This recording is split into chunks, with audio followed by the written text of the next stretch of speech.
할렐루야. 귀하고 복된 주님의 날입니다. 또 예배 자리에 나오신 여러분들을 주님의 이름으로 환영합니다.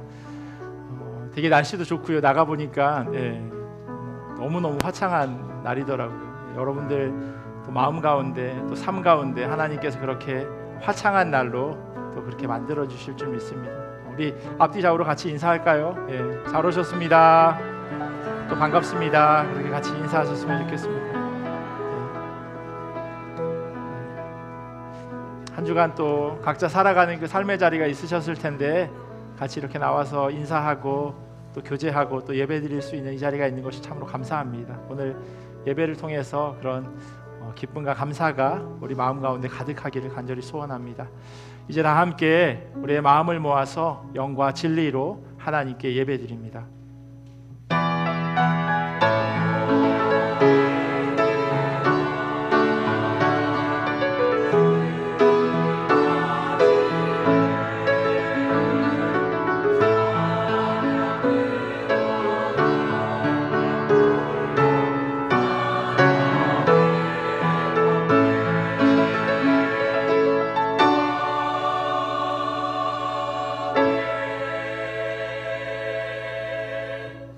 우리가 살아도 주를 위하여 살고 죽어도 주를 위하여 죽나니 그러므로 사나 죽으나 우리가 주의 것이로다. 아멘. 우리 다 자리에서 일어나셔서 찬송가 20장 같이 찬양하겠습니다.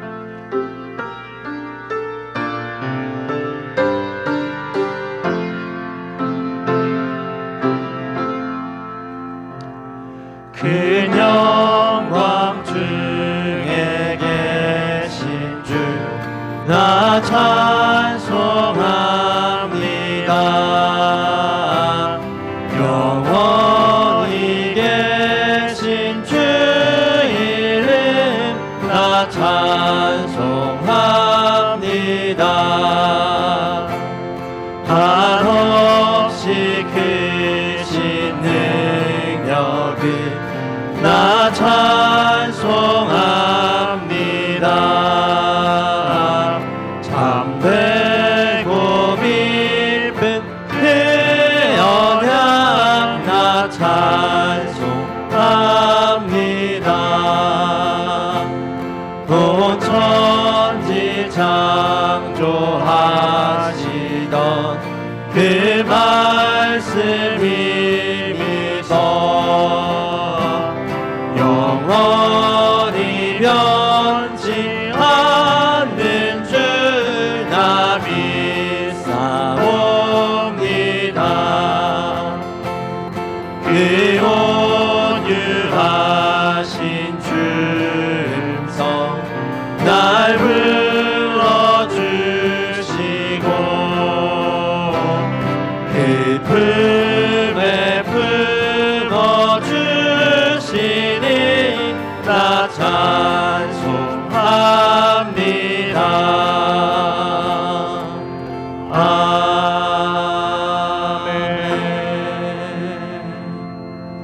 다 함께 사도신경으로 우리의 신앙을 고백합니다.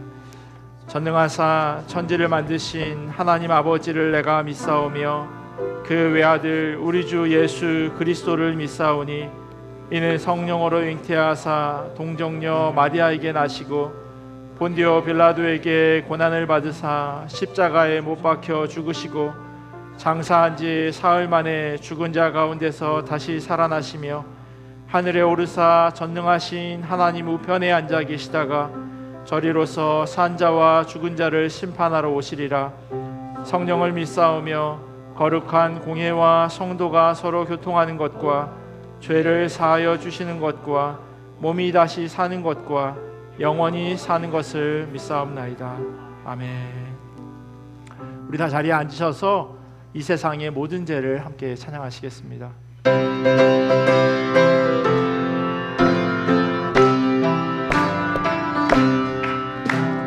이 세상의 모든 죄를 밝히시는 주의 보혈 성자 예수 그 귀한 피 찬송하고 찬송하세.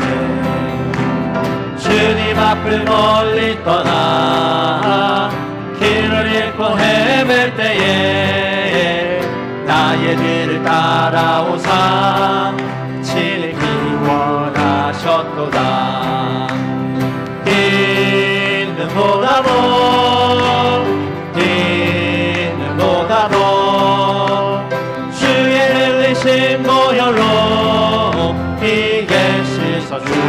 주옵소서. 다시간을 쓰셨으니 이로 얼굴 물드셔도 십자가의 모진 고통 나를 위해 당하셨네. 말로 형용할 수 없는 구세주의 구속하신 그대와 크신 사랑 찬송하고 찬송하세. 있는보다도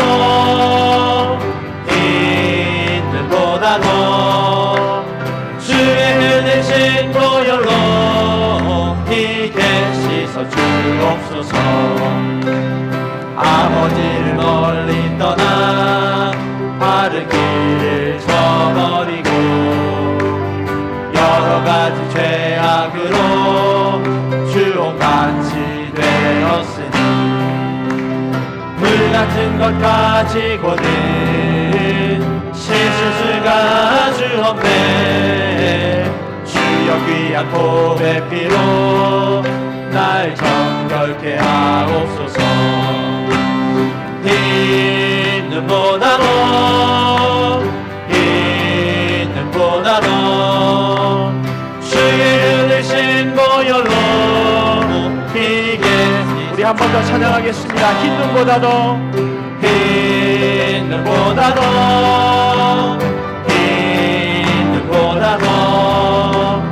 주의 흘리신 보혈로 희게 씻어 주옵소서. 십자가 군명되어서 예수를 따를 때 무서워하는 마음으로 주 모른 채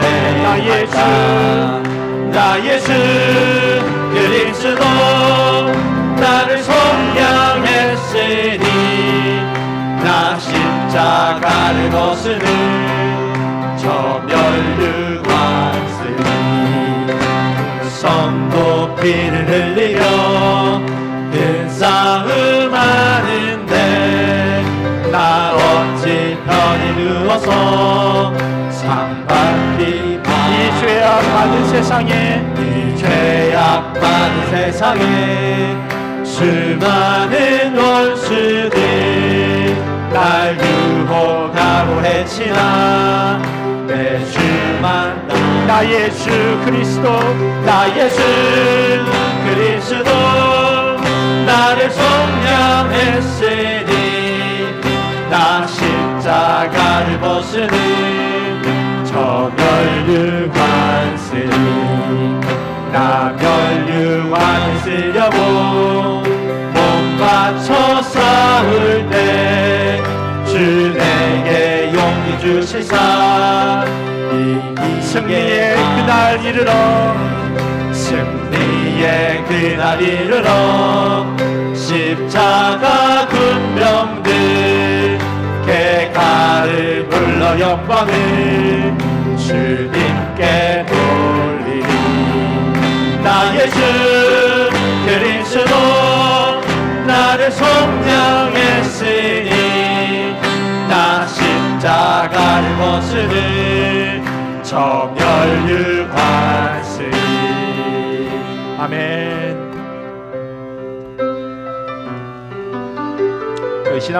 지난주에 불렀던 그 찬양인데요, 다시 한번 그 찬양의 가사를 곱씹으면서 그렇게 함께 찬양하길 원합니다.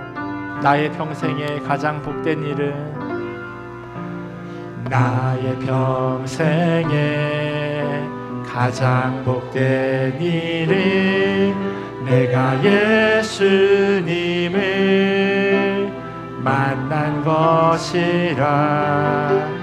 나의 평생에 가장 잘한 일은 내가 예수님을 주로 섬긴 것이라. 이 세상 살 동안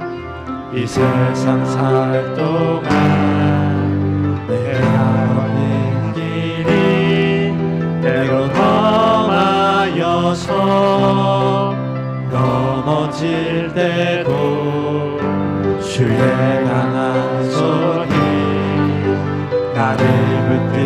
붙드시니 나는 예수님만 주로 섬기며 살리. 나는 주를 섬기는 것에 후회가 없습니다. 내가 걸어온 모든 시간 다 주의 은혜니 내가 걸어갈 모든 날도 주만 섬기며 살리. 오직 예수 이름 부르며 살아가리라. 이 세상 살 동안 내가 걷는 길이 때론 험하여서 넘어질 주께서 때도 우리의 손을 잡아주십니다. 주의 강한 손이 나를 붙드시니 나는 예수님만 주로 섬기며 살리. 나는 주를 섬기는 것에 후회가 없습니다. 내가 걸어온 모든 시간 다 주의 은혜니 내가 걸어갈 모든 날도 주만 섬기며 살리. 오직 예수 이름 부르며 살아가리. 나는 주를 섬기는 것에 후회가 없습니다. 내가 걸어온 모든 시간 다 주의 은혜니 내가 걸어갈 모든 날도 주만 섬기며 살리. 오직 예수 이름 부르며 살아가. 이것이 우리의 간증입니다. 이것이 나의 간증이요 이것이 나의 찬송일세. 나 사는 동안 끊임없이 구주를 찬송. 우리 한 번 더 고백할까요? 이것이 나의 간증이요 이것이 나의 간증이요 이것이 나의 찬송일세. 나 사는 동안 끊임없이 구주를 찬송하리로다.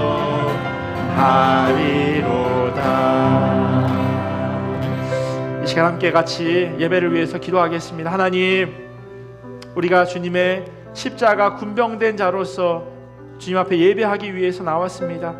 세상 살아가면서 어려운 일 만나고 힘든 시간들을 지나가게 될 때도 있지만, 그러나 그럴 때마다 강한 손으로 크신 팔로 우리를 붙잡아 주시는 그 주님을 의지하게 하여 주시옵소서. 어려움의 시간에서 우리보다 더 먼저 일하시는 그 주님을 경험하게 하여 주시옵소서라고 같이 기도하기를 원합니다. 또한 선포되어지는 말씀 위에서 같이 기도하기를 원합니다. 성령 하나님, 우리의 마음의 문을 열어주시고 겸손하게 하나님의 말씀에 귀 기울일 수 있도록 인도하시고, 선포되어지는 말씀이 하나님의 은혜로 더하여져서 전하는 자와 듣는 자가 함께 은혜 받는 복된 시간 될 수 있도록 역사하여 달라고 우리 함께 합심하며 기도하겠습니다. 하나님, 이 예배를 하나님 앞에 올려드립니다. 하나님 홀로 영광 받으시는 기쁘고 감사하고 복된 예배의 시간 될 수 있도록 주여 은혜로 더하여 주시옵소서. 주님만 바라보게 하시고 주님만 의지하게 하시고 주님께만 모든 것을 내어 맡기는 시간 되기를 간절히 원합니다. 때론 하나님 어려운 가운데 힘든 가운데 또 예배의 자리를 찾아온 이들도 있습니다. 하나님 그들의 마음 가운데 평안함을 허락하여 주시옵시고 주님 주시는 기쁨과 감사가 가득할 수 있도록 은혜로 더하여 주시옵소서. 하나님 우리의 입술의 간증이 하나님 우리의 삶 가운데 넘쳐나게 하시고 하나님의 일하여 주심이 우리의 삶을 통하여 온전히 증거되어질 수 있도록 인도하여 주시옵소서. 특별히 하나님 말씀 듣는 귀한 시간 가운데 우리를 불러주셨사오니 그 말씀으로 인하여서 우리의 삶이 변화되어지길 원합니다. 우리의 마음 가운데 찔림이 있게 하시고 하나님의 말씀으로 인하여서 온전히 변화되는 귀하고 복된 시간 되길 원합니다. 각 마음 가운데 하나님 귀한 옥토와 같이 준비되어지는 마음 되게 하시고 하나님의 말씀이 심겨질 때 하나님 귀한 열매가 맺어지기를 간절히 소원합니다. 30배, 60배, 100배의 결실이 맺어져서 하나님의 나라의 귀한 백성으로 그렇게 살아가는데 부족함이 없도록 하나님 인도하여 주시옵소서. 하나님 그렇게 일하여 주시길 간절히 소원합니다. 감사합니다. 하나님.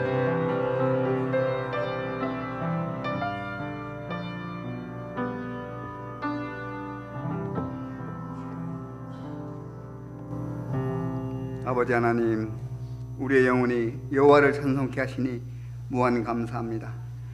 지난 한 주간도 매일매일을 새로운 날, 복된 날로 허락하시어 주 하나님 지으신 이 땅에서 살아가도록 보호하시며 인도하신 주님의 은혜에 감사드립니다.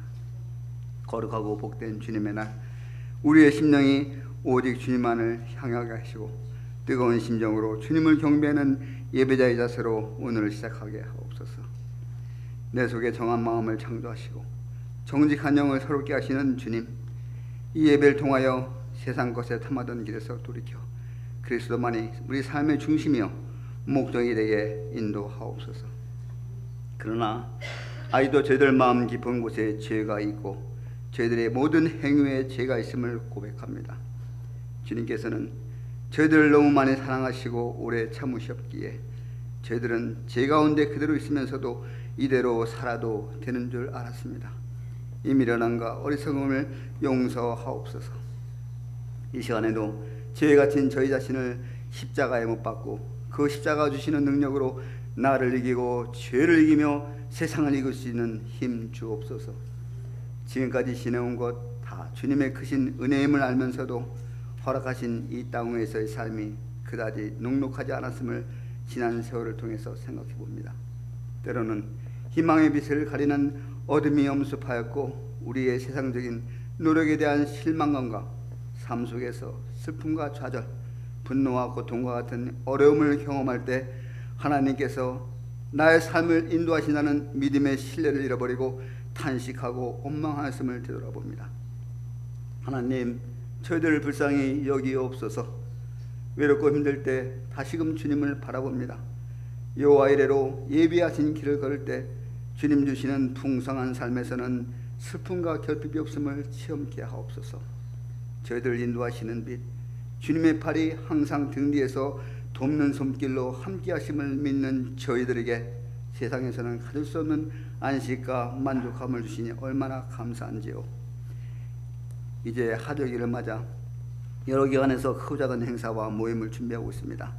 이를 계획하고 실행하는 담당자들에게 지혜를 허락하시며 사람의 행사로 끝나지 마시고 오직 하나님의 영광을 드러내는 소중한 시간 되도록 인도하옵소서.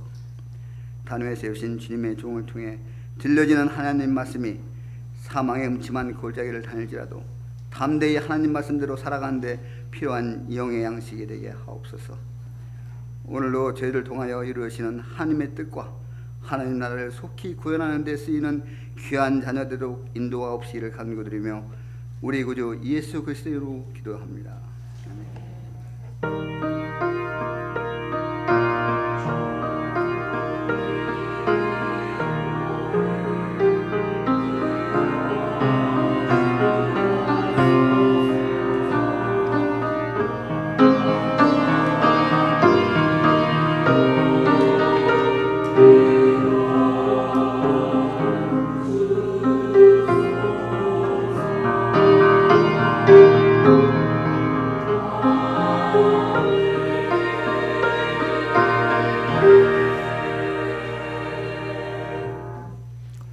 교회 소식 전해드리도록 하겠습니다. 주보를 참조해 주시면 좋겠습니다. 먼저 방문한 분이 계셔서요. 잠깐 소개하도록 하겠습니다. 허창운 그리고 죄송합니다. 허창운, 박옥진 성도님 오엔사운드에 계시는데 이렇게 관광차 오셨다고 하는데요. 잠깐만 자리에서 일어나 주시면 감사합니다. 환영합니다. 좋은 시간 잘 보내시고 그리고 또 조심히 돌아가시면 좋겠습니다. 오늘 예배 후에 1시 30분에 유년부실에서 교사 교육이 있습니다. 주일학교 그리고 청소년부 교사들 또 보조교사로 신청하신 분들 그리고 관심이 있으신 분들은 함께 참여해 주시면 감사하겠습니다. 그래서 교사 교육을 통해서 다시 한번 하나님의 부르심을 발견하고 또 다음 세대를 잘 섬기는 그런 일에 동참해 주시면 좋겠습니다. 다음 주일은 파더스데이로요. 전교인 바베큐 파티가 2부 예배 후에 있습니다. 저희 작년과 동일하게 교회 뒤에 잔디밭에서 그렇게 모일 예정인데요. 목장별로 함께 나눌 음식들을 준비해 주시면 좋겠습니다. 그 목자 단톡방에 각 목장에서 준비하실 수 있는 내용들을 올려주시면 그럼 이제 다른 분들이 그거랑 겹치지 않게 이렇게 준비하실 수 있지 않을까 싶습니다. 교회에서 고기랑 밥이랑 김치랑 식기류 종이컵은 제공하도록 하겠습니다. 그래서 남선교회 되시는 분들은 일부에 참여하시고 그리고 준비하시고 고기국 하는데 시간이 많이 필요하실 테니까 그렇게 일부 예배 드리고 그 일에 동참해 주시면 감사하겠습니다. 카카오톡 교회 채널 운영과 관련해서 지난주에 광고 드렸는데요. 이 QR코드 찍으셔서 그래서 그 카카오 채널이라고 하는 CH라고 되어 있는 그 버튼 누르시면 이제 그 저희 교회의 카카오 채널에 가입되시게 됩니다. 그러면 그 카카오 채널을 통해서 교회 주보나 아니면 목장 교재들을 보실 수가 있고요. 또 특별히 교회에서 급하게 공지해야 될 내용들이 있으면 그때 또 그 채널을 통해서 공지해 드리도록 하겠습니다. 그래서 혹시 교회에서 보내드리는 것에 이렇게 누락되지 않도록 이렇게 카카오 채널에 가입해 주시면 감사하겠습니다. 지난주에 주보 광고에는 실지 못했는데요. 그 너무 이렇게 촉박해서 근데 정명숙 성도님 부친 되시는 고 정용훈 성도님께서 6월 1일 하나님의 부르심을 받았습니다. 그래서 위로해 주시고 같이 기도해 주시면 좋겠습니다. 지난주일에 정원성 정영민 집사님 가정에서 애찬 헌금 드렸습니다. 따로 빠진 광고 없으면 우리 할렐루야 성가대 나오셔서 찬양해 주시겠습니다.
정말 우리에게 주님 주시는 그런 평화가 가득하기를 간절히 원합니다. 제가 광고 하나 더 드리겠습니다. 그 2024년 교육부서 여름 행사 그 주보에 보시면 이렇게 유치부부터 청년부까지 이렇게 있고요. 그리고 매월마다 이렇게 행사가 있어지는데 특별히 1층 유년주일학교 그 교실 앞에 보시면 이렇게 게시판 거기에 이렇게 세워져 있는 보드에 필요한 것들에 관해서 이렇게 적어놓은 그 판이 있습니다. 그래서 사인업 할 수 있도록 그렇게 적혀져 있는데요. 여러분들께서 교회 예산이 없는 건 아니지만 그래도 따로 이렇게 섬기고 싶으신 마음이 있으시면 거기 사인업 하시고 같이 그 어린이 사역에 동참해 주시면 감사하겠습니다. 그리고 올해는 니카라과 여름 단기 선교를 준비하고 있었는데요. 참여자가 너무 적어서 여름에는 그렇게 가지 않기로 그렇게 결정을 했습니다. 참고해 주시면 감사하겠습니다. 우리 하나님 주신 말씀 같이 보도록 하겠습니다. 사무엘상 8장 1절에서 9절까지 말씀입니다. 우리 자리에서 일어나셔서요. 하나님 주신 말씀 사무엘상 8장 1절에서 9절까지 말씀 한 절씩 교독하고 마지막 9절은 함께 읽도록 하겠습니다. 사무엘이 늙음에 그의 아들들을 이스라엘 사사로 삼으니 장자의 이름은 요엘이요 차자의 이름은 아비아라. 그들이 브엘세바에서 사사가 그의 아들들이 자기 아버지의 행위를 따르지 아니하고 이익을 따라 뇌물을 받고 판결을 굽게 하니라. 이스라엘 모든 장로가 모여 아마 있는 사무엘에게 나아가서 그에게 이르되 보소서 당신은 늙고 당신의 아들들은 당신의 행위를 따르지 아니하니 모든 나라와 같이 우리에게 왕을 세워 우리를 다스리게 하소서 한지라. 우리에게 왕을 주어 우리를 다스리게. 사무엘이 그것을 기뻐하지 아니하여 여호와께서 사무엘에게 이르시되 백성이 내게 한 말을 다 들으라. 이는 그들이 너를 버림이 아니요 나를 버려 자기들의 왕이 되지 못하게 함이니라. 내가 그들을 애굽에서 인도하여 낸 날부터 오늘까지 그들이 모든 행사를 나를 버리고 다른 신들을 섬긴 같이 함께 읽겠습니다. 그러므로 그들의 말을 듣되 너는 그들에게 엄히 경고하고 그들을 다스릴 왕의 제도를 가르치라. 아멘. 하나님의 말씀입니다. 자리에 앉겠습니다. 사람은 참 안 변해라고 하는 말이 있는가 하면요, 또 반대로 사람은 너무 쉽게 변해라고 그렇게 이야기하기도 합니다. 여러분들은 어느 쪽에 더 공감을 하시나요? 안 변해. 안 변해. 목소리를 크게 내주셔서 혹시 변해는 없으신가요? 조금. 어떤 습관이나 그 언행이 잘 바뀌지 않는 사람들이 있습니다. 어쩜 말을 저렇게 하나 싶은 그런 분들이 계시죠. 정말 좋은 분인데 말로 스스로의 그 이미지를 이렇게 깎아내려가는 사람도 있습니다. 농담이라고 하는 말이지만 아무도 그 말에 웃어주지 않고요, 오히려 분위기를 망치거나 상대방의 기분을 상하게 만들기도 합니다. 심지어는요, 예전과는 달라서 법이 많이 바뀌어져서 나쁜 마음 먹고 수하면 잡혀갈 수 있는 그런 이야기도 서슴지 않는 분들이 계세요. 그런 걸 보면 사람은 참 변하지 않는 것 같다라는 생각이 들기도 합니다. 그래서 이런 이야기가 있죠. 사람은 고쳐 쓰는 게 아니다. 이런 이야기가 있습니다. 그런데 또 어떨 때는요, 사람이 너무 쉽게 변한다는 생각이 듭니다. 저 사람 원래 안 저랬는데 그 이야기는 달라졌다는 거죠. 달라졌다는 겁니다. 그 달라짐이 어떤 이유에서인지는 모르지만 분명히 이전과 다른 모습입니다. 그게 좋은 쪽일 수도 있고 나쁜 쪽일 수도 있습니다. 드라마로도 만들어진 송곳이라고 하는 그 웹툰에 보면요, 제가 보여드린 기억이 있는데 거기에 이런 대사가 있어요. 서는 데가 바뀌면 풍경도 달라지는 거야. 노동자들의 환경을 개선하기 위해서 노동운동을 외치고 있었던 한 사람이요, 후에 사장이 되면요, 노동운동하는 사람들을 누구보다도 힘들게 합니다. 왜냐하면 이전에는 노동자였지만 지금은 사장이니까요. 서 있는 곳이 바뀌었기에요, 상황을 바라보는 위치도 변한 겁니다. 그게 좋은 쪽일 수도 있지만 나쁜 쪽일 수도 있습니다. 오늘 본문 가운데 등장하는 사무엘과 이스라엘 백성은요, 이 두 부류 가운데 어디에 속하는 사람들일까요? 안 변하는 쪽일까요? 아니면 너무나도 쉽게 변해버린 쪽일까요? 지난 주일부터 왜 갑자기 주일 설교 본문이 사무엘 상인가 라고 궁금해하시는 분이 계실지 모르겠는데요, The New Handbook of the Christian Year라고 하는 책을 보면 ABC 3년 주기로 그 주의 설교 본문으로 추천하는 그런 구절들이 있습니다. 반드시 거기에 따라야 하는 건 아니지만요, 목회자가 임의대로 설교 본문을 정하기도 하고요, 그러면 본인이 설교하기 편한 이야기 혹은 이야기를 정해놓고 거기에 본문을 찾아서 집어넣는 우를 범하기도 합니다. 그래서 이런 것들을 방지하기 위해서 이렇게 되어지는 것이 교회와 성도들의 신앙에 좋지 않기 때문에 특정하게 A, B, C, 그러니까 1, 2, 3, 1, 2, 3 이렇게 계속 되는 거죠. 그래서 3년 동안 여러 구약과 신약의 말씀들을 함께 볼 수 있도록 해주는 그런 책이 있는데요, 성령 강림 주일 후 6월 5일부터 11일 사이에 B년도, 올해가 B년도거든요. 거기에 주일 본문으로 권하는, 그게 바로 오늘 저희가 함께 읽은 이 사무엘상 8장입니다. 그리고 지난주에 사무엘상 3장은 그래서 본문으로 정했던 겁니다. 지난주에 살펴본 어린 사무엘 아마 다들 기억하실 겁니다. 주님께서 말씀을 주시는 일이 드물었고 환상도 자주 나타났지 않았기에 엘리 제사장이 하나님과의 아무런 교감과 교통이 없었을 그때 하나님께서 사무엘에게, 어린 사무엘에게 나타나셔서 하나님의 말씀을 선포해 주셨습니다. 그리고 사무엘은 그 하나님의 말씀을 들었습니다. 사무엘상 3장이 이렇게 끝이 납니다. 여호와께서 실로에서 다시 나타나시되, 여호와께서 실로에서 여호와의 말씀으로 사무엘에게 자기를 나타내시니라. 하나님께서 사무엘을 찾으셨고 그리고 사무엘에게 나타나셨습니다. 이 사무엘은요, 이스라엘 역사 안에서 아주 독특한 위치를 차지하는 사람입니다. 성전에서 일하는 제사장이었고요, 그리고 선지자로서 하나님의 말씀을 대언하는 사람이었습니다. 제가 조금 전에 읽어드린 그 본문 바로 앞에 보면요, 단에서부터 브엘세바까지의 온 이스라엘이 사무엘은 여호와의 선지자로 세우심을 입은 줄을 알았더라라고 기록하고 있어요. 단, 이스라엘 제일 북쪽이고요, 브엘세바는 제일 남쪽입니다. 백두에서 할라까지 이런 의미예요. 제일 북단에서 남단까지는 이스라엘 전체를 이야기합니다. 그 이스라엘의 모든 사람들이 사무엘은 여호와의 선지자라고 그렇게 이야기하고 있습니다. 뿐만 아니라 사무엘은요, 막강한 정치적인 힘도 가지고 있습니다. 사무엘상 7장 15절에 보면요, 사무엘이 사는 날 동안에 이스라엘을 다스렸다라고 기록합니다. 이 이스라엘을 다스렸다라고 하는 이 표현은 원어를 보면 그가 사사였다라고 하는 그런 의미를 담고 있습니다.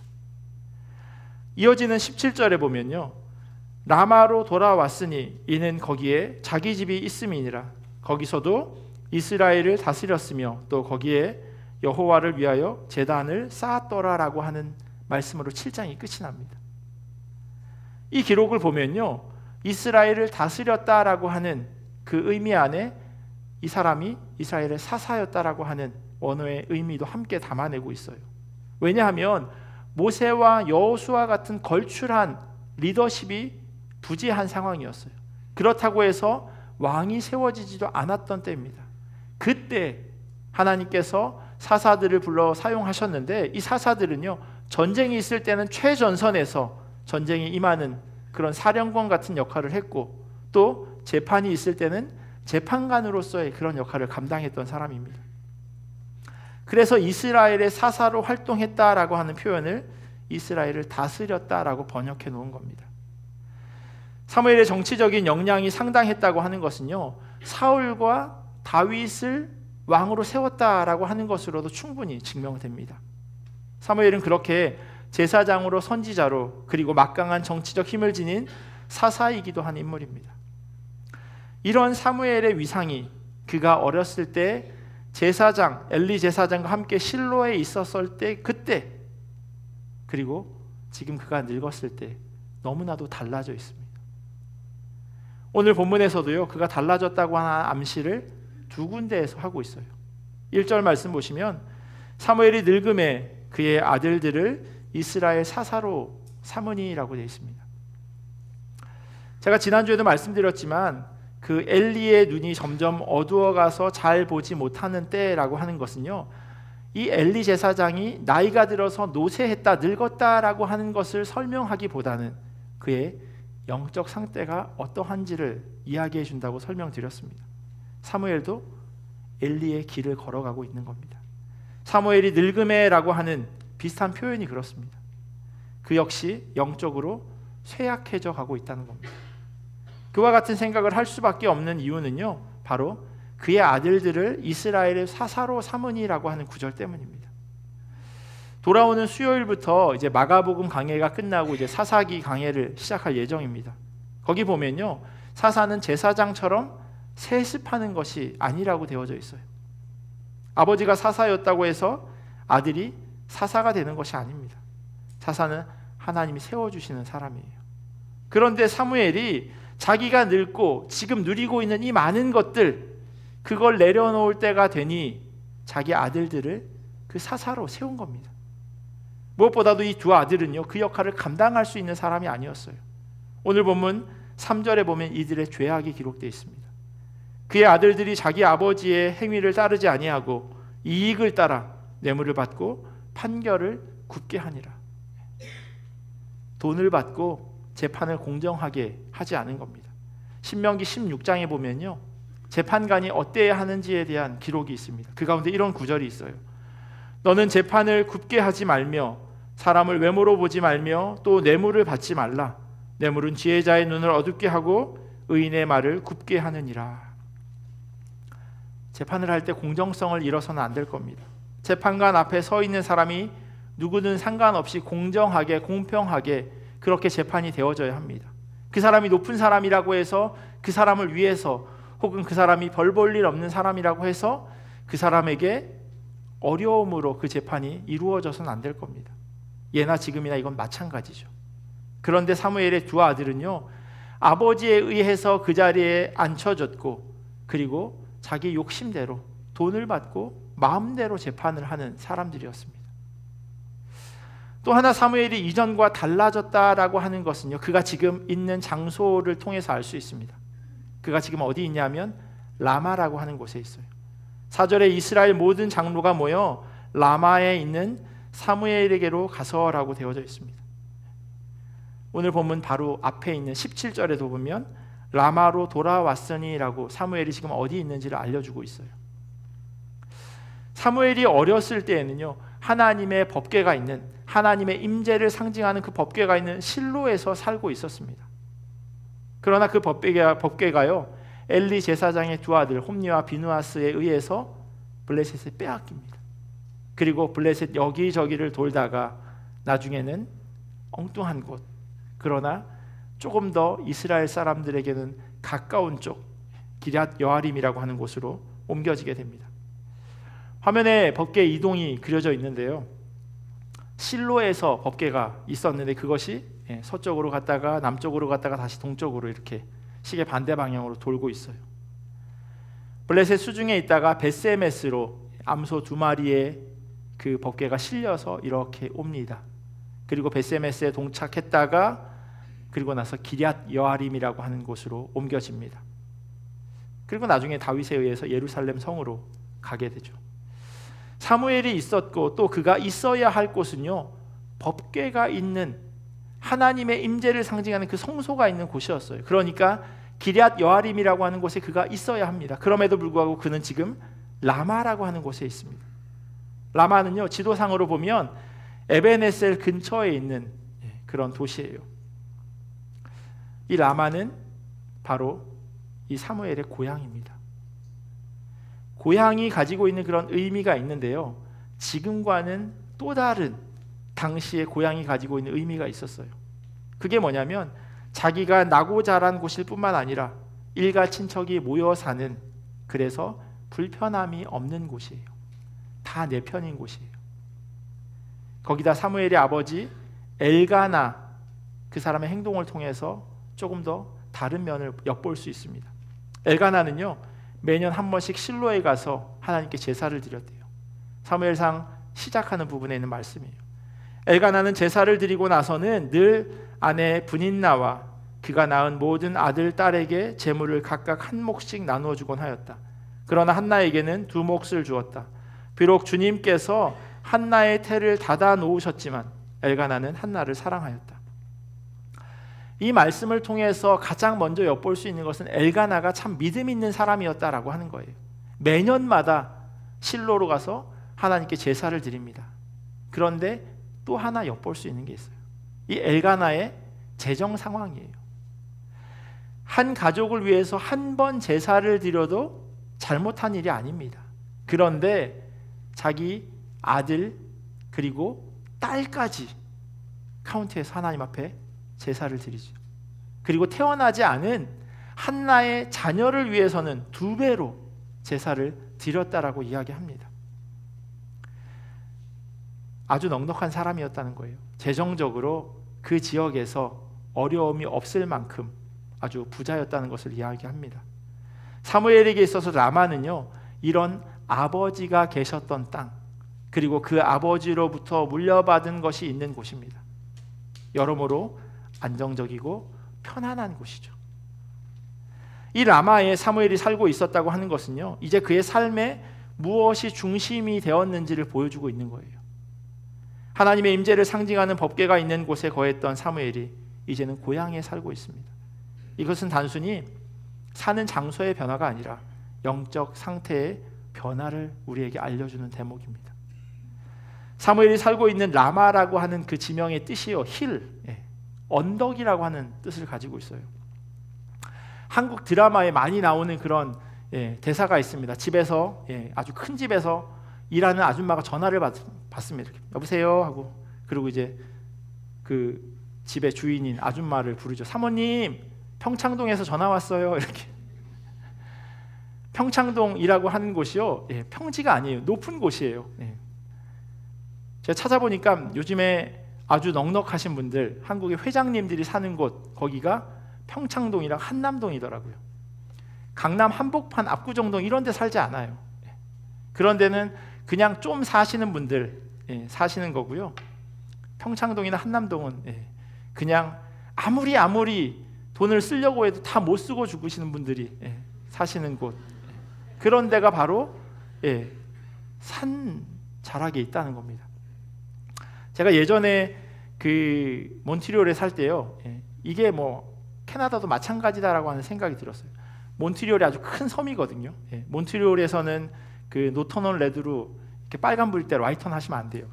퀘벡 전체가 아니라 몬트리올이라고 하는 이 섬에서만 적용되는 법인데, 근데 그 몬트리올 안에도요, 제일 가운데 이렇게 산이 있는데, 몽로얄이라고 하는 산이 있는데요, 거기에 웨스트 마운트라고 하는 동네가 있어요. 몬트리올에 사셨던 분들은 아마 아실 텐데, 몬트리올 전체 중에 가운데 이렇게 고도를 치자면 이렇게 위에서 아래로 이렇게 돼 있어요. 아래쪽 웨스트 마운트도 있고 위쪽 웨스트 마운트도 있는데요, 달라요. 아래쪽 웨스트 마운트도 좋아요. 왜냐하면 이 퀘벡은 전부 다 프렌치를 쓰는데, 이 웨스트 마운트는 영어를 쓰는 동네거든요. 희한하게 몬트리올 안에 영어 쓰는 도시가 또 있는데, 그런데 아래쪽 웨스트 마운트도 좋은 동네 한국 분들이 많이 계시지만, 이 위쪽 웨스트 마운트에 사시는 한국 분은 제가 본 적이 없습니다. 보통 그 조사를 하면요, 캐나다는 부자 동네 하면 이렇게 스트릿으로 이렇게 따지더라고요.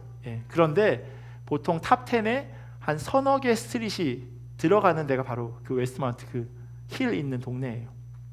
어느 정도 부자냐면요, 제가 저희 애가 1살 잘 안 잘 때 이제 차에 태워서 이렇게 돌면 자잖아요, 카시트에서. 그렇게 도는데 이렇게 그라지 문이 이렇게 보통이 뭐 뚜리 가라지 정도 되는데, 문이 이렇게 열려 있는데 뭐 B사, 뭐 이런 차들, 또 B사 이제 벤틀리 뭐 이런 차들 있죠. 그리고 알사 차도 아주 쉽게 볼 수 있어요. 롤스로이스 이런 차들. 제가 듣기로는 아이스하키 선수들, 혹은 그 감자칩으로 유명한 레이 있죠. 그 집안도 거기 산다고 하더라고요. 산이라고 하는 동네, 이 힐이라고 하는 것은 동서양을 막론하고 그런 의미를 담고 있어요. 그런데 라마라고 하는 곳이 바로 힐이라고 하는 뜻을 가지고 있어요. 미국의 헐리우드 배우들이 많이 산다고 하는 동네, 거기에도 힐이 들어가 있죠. 비버리 힐즈라고 돼 있죠. 반면에요, 법궤가 지금 있는 기럇 여아림이라고 하는 이 마을의 이름은요, City of Forest라고 돼 있어요. 그냥 숲이에요. 나무가 우거진 곳. 뭐 산림욕하기 좋을지 모르겠지만 살기에는 그닥 편하지 않은 그런 마을입니다. 하나님의 궤가 있는 이 기럇 여아림에 거하는 삶이 라마에서의 생활보다 훨씬 불편할 수 있습니다. 하지만 사명을 받은 사람은 자기가 있어야 할 곳을 알고 있습니다. 사무엘은 자기가 있어야 할 곳이 어디인지조차 분별하지 못하는 그러한 영적 어둠의 상태에 빠져 있는 겁니다. 이런 사무엘이요, 백성들로부터 불편한 소리를 듣게 됩니다. 5절에 보면 그에게 이르되 보소서, 당신은 늙고 당신의 아들들은 당신의 행위를 따르지 아니하니 모든 나라와 같이 우리에게 왕을 세워 우리를 다스리게 하소서 한지라 라고 기록합니다. 백성들은 이제 곧 사무엘이 하나님의 부르심을 받을 것이고, 그러면 자기들에게 뇌물을 받아야 공정한 재판을 해주는 그 아들과 함께 살아야 한다는 것을 알고 있었습니다. 그래서 그것을 참을 수 없었던 것이죠. 백성들의 장로들이 가서 이제는 그 아들들 말고 우리에게 왕을 세워주십시오 라고 이야기합니다. 이에 대해서 사무엘이 이렇게 반응해요. 우리에게 왕을 주어 우리를 다스리게 하라 했을 때 사무엘이 그것을 기뻐하지 아니하여 여호와께 기도하매.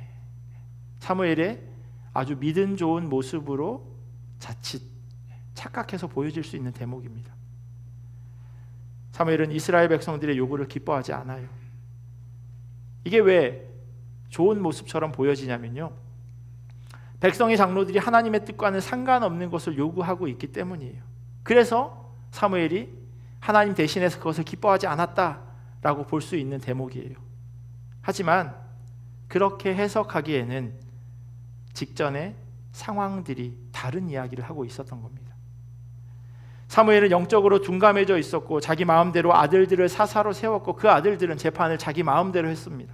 그리고 사무엘이 지금 있는 곳은 하나님의 법궤가 있는 기럇 여아림이 아니라 엉뚱한 곳 라마였어요. 자기가 태어나고 자란, 그래서 너무나도 익숙하고 편한 그곳에 사무엘이 있었다라고 하는 것은요, 사무엘이 지금 제대로 된 판단을 할 수 있다라고 하는 그런 상황이 아닌 거예요. 그래서 세번역 성경은요, 똑같은 6절을 다음과 같이 번역합니다. 그러나 사무엘은 왕을 세워 다스리게 해달라는 장로들의 말에 마음이 상하여 주님께 기도를 드렸더니, 하나님의 뜻에 어긋난 것을 요구했기에 기뻐하지 않았다라고 생각할 수 있어요. 그런데 그 의미가 아니라는 거예요. 마음이 상했다는 거예요. 화가 났다는 거예요. 짜증이 났다는 거예요. 왜? 왕을 세우면 자기 아들은 어떻게 돼요? 아무것도 할 수 없는 그런 처지에 놓이게 되는 겁니다. 왕이라고 하는 것은요, 재판을 하는 사람이었어요. 솔로몬도 그랬고 다윗도 그랬고, 다윗의 아들들도 아버지의 그 왕자를 빼앗기 위해서 왕궁 앞에서 재판을 해줍니다. 왕이 해야 하는 가장 중요한 일 가운데 하나는 재판이었어요. 그런데 사무엘에게 이제 우리도 왕을 세워주십시오 라고 이야기하는 것은 곧 내 손으로 내 아들의 목을 치는 것이나 마찬가지인 거예요. 생활을 끊어내는 것이에요. 그러니 사무엘의 기분이 어떻겠습니까? 언짢을 수밖에 없어요. 상할 수밖에 없습니다. 장로들은요, 사무엘에게 지금 그러한 요구를 하고 있어요. 그리고 하나님께서도 장로들의 그러한 요구에 탐탁해하지는 않으셨습니다. 7절과 8절에 보면 하나님의 마음이 기록되어 있어요. 여호와께서 사무엘에게 이르시되 백성이 내게 한 말을 다 들으라. 이는 그들이 너를 버림이 아니요 나를 버려 자기들의 왕이 되지 못하게 함이니라. 내가 그들을 애굽에서 인도하여 낸 날부터 오늘까지 그들이 모든 행사로 나를 버리고 다른 신들을 섬김같이 내게도 그리하는도다. 장로들이 정확하게 요구했어야 하는 것은요, 이 사사 말고 이렇게 잘못되게 자기 마음대로 하는 당신 아들들 말고 다른 사사를 하나님으로부터 세워주십시오라고 요구했어야 해요. 그런데 그 장로들도 잘못한 겁니다. 그런데 하나님의 마음이 적혀져 있는 이 7절과 8절을 보면요, 장로들에게만 하는 이야기가 아니라 사무엘에게도 적용해야 하는 말씀이에요. 그들이 너를 버림이 아니요 나를 버렸다. 그 모습이 백성이 아니라 사무엘이에요. 내가 그들을 애굽에서 인도하여 낸 날부터 오늘까지 그들이 모든 행사에 나를 버리고 다른 신을 섬겼다. 그런데 너도 지금 그렇지. 네 아들에게 사사직분을 세워서 그들로 하여금 엉뚱한 재판을 하고 그것으로 먹고 살게 하는 것, 네가 지금 하나님의 궤가 있어야 하는 기럇 여아림에 있지 않고 편안하게 살기 위해 라마에 있는 것, 그게 바로 다른 신을 섬기는 것과 뭐가 다르니? 라고 하나님께서 사무엘에게도 하고 계십니다. 하나님의 왕되심을 인정하지 않는 것은 사무엘이나 이스라엘 백성들이나 마찬가지였다는 겁니다. 이들이 했어야 하는 말, 그것과는 전혀 다른 요구를 하고 있는데 하나님은 그 말씀을 통해서도 사무엘에게 말씀하고 계십니다. 그리고 오늘 우리에게도 말씀하고 있습니다.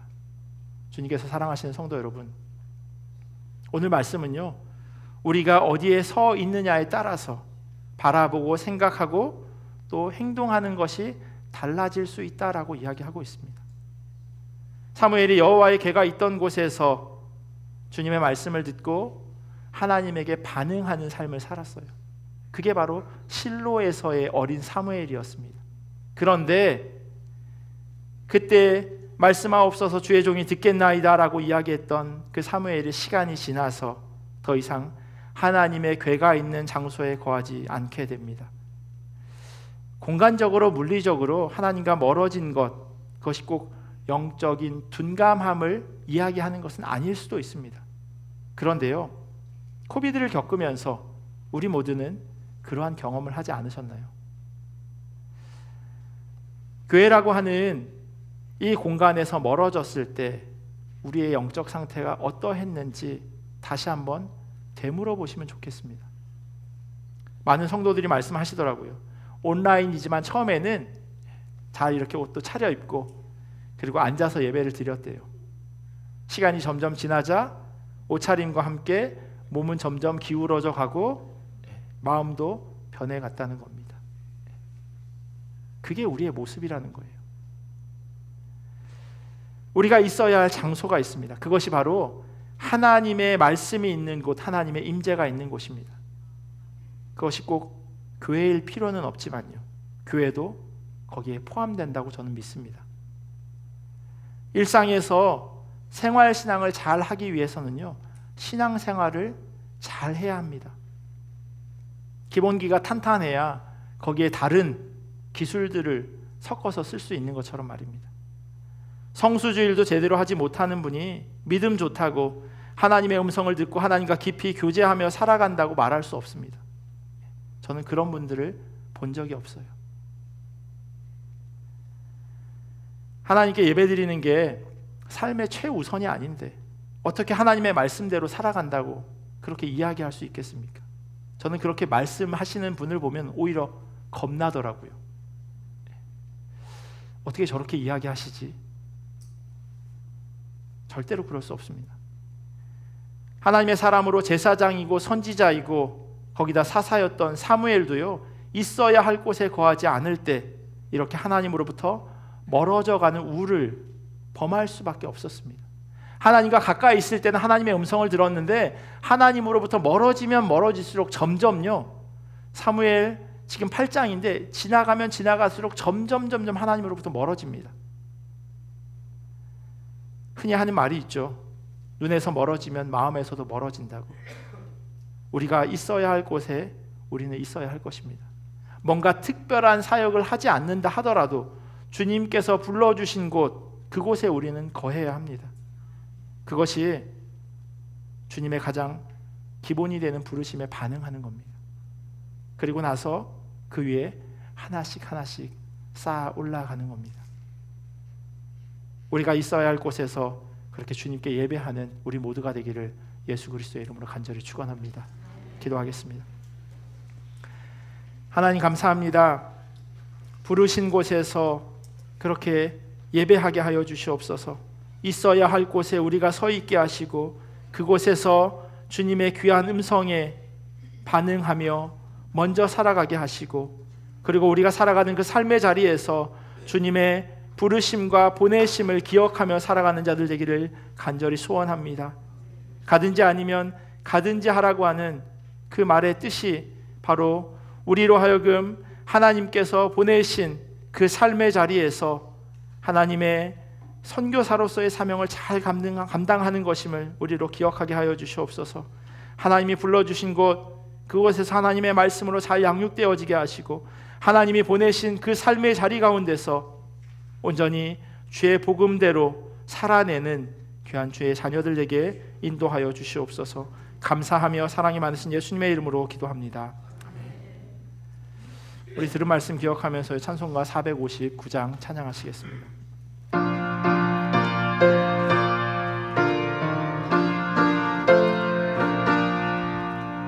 누가 주를 따라 섬기려는가? 누가 죄를 떠나 주만 따를까? 누가 주를 섬겨 남을 구할까? 누가 주의 길을 따라가려나? 부르심을 받아 주의 은혜로 주를 따라가네. 주만 따르네. 세상 영광 위에 따름 아니요. 크신 사랑에 의해 주만 따르고 주가 내려주신 은혜 힘입어 주의 뒤를 따라 힘써 일하네. 부르심을 받아 주의 은혜로 주를 따라가네. 주만 다 같이 일어나셔서 봉헌하시겠습니다. 환란 빵 많고 원수 강하나 주의 용사 더욱 힘이 강하니 누가 능히 이겨 넘어뜨리라. 변함없는 진리 승리하리라. 이를 찬송하며 주의 은혜로 주를 따라가네. 주만 따르네. 아들이 그동안 노력하여 준비한 시험을 잘 볼 수 있도록 주님께서 함께하여 주시옵소서. 한 해 동안 지켜주셔서 감사합니다. 생일 감사한금 드렸습니다. 주님 감사합니다. 어제 손자가 건강하게 태어나게 해주셔서 주님 고맙습니다. 이제까지 지켜주신 손자 손녀의 생일을 감사드립니다. 주신 은사대로 귀히 사랑받는 복된 자녀들 될 수 있도록 축복하여 주시옵소서. 감사드립니다. 가정의 평안과 안정을 주셔서 감사합니다. 평안과 안정 속에 하나님이 함께 계심을 느낄 수 있어 오늘도 하나님 안에서 안심합니다. 하나님 주일 성수를 지킬 수 있도록 도와주시옵소서. 주 날개 아래서 늘 품어주시는 주님께 감사드립니다. 하나님께서 일하시고 계심을 수술 전 과정을 통해 보게 하시고 믿음의 공동체를 통해 중보기도의 능력을 경험케 해주셔서 감사합니다. 전적인 하나님의 은혜입니다. 어머니께 건강을 지켜주시고 또 한국 방문 동안 은혜 가운데 인도해 주심에 감사드립니다. 언제나 채워주셔서 모든 일에 감사드립니다. 드려진 헌금 위해서 같이 기도하겠습니다. 하나님 감사합니다. 하나님께서 우리를 지키시고 보호하시고 또 여러 가지 많은 기도의 제목을 가지고 또 감사의 제목을 찾아서 주님께 올려드리게 하시니 감사합니다.